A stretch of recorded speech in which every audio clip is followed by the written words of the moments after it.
చాలా మట్టుకు people believe మా హస్బెండ్ సెకండ్ వైఫ్ చేసుకున్నారేమో, లేకపోతే ఎవరో ఒకళ్ళు అఫేర్ ఉందేమో అఫైర్ బయట. ఉందేమో, ఇట్లాంటి థాట్స్, ఇట్లాంటివి కాకుండాను అదిగో ఎవరో నన్ను చంపేయడానికి చూస్తున్నారు, ఐ ఫీల్ దట్ అందరూ నన్నే చూస్తున్నారు, నా గురించే మాట్లాడుతున్నారు. సో లెవెల్ ఆఫ్ డిస్కంఫర్ట్ వచ్చేసి ఇప్పుడు అందరూ ఏమీ లేదు కదా అని అంటారు. కొందరేమో వాళ్ళంతా వాళ్ళు మాట్లాడుకుంటుంటారు. That's called hallucinations. అది ఒక ఫాల్స్ పర్సెప్షన్, అది కూడా ఒక ఫాల్స్ పర్సెప్షన్ అనమాట. సో ఎవరో మాట్లాడినట్టు వినిపిస్తుంది, యాక్చువల్ హ్యూమన్ వాయిసెస్ వినిపిస్తాయి. సో దే ఫీల్ దట్ ఆ వాయిస్తో మాట్లాడుతూ ఉంటారు. సో ఎవరితో మాట్లాడుతున్నావు అంటే సడన్లీ నేను ఫలానాతో మాట్లాడుతున్నాను అంటారు. That person or doesn't exist అనమాట.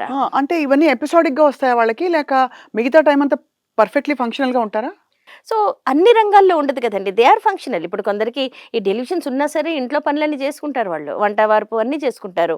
అండ్ లేకపోతే కొందరైతే ఆఫీస్‌కి వెళ్ళి వాళ్ళ వాళ్ళ వర్క్ సక్రమంగా చేసుకుంటారు. బట్ ద మైండ్ అంటే the thought process is highly disturbed.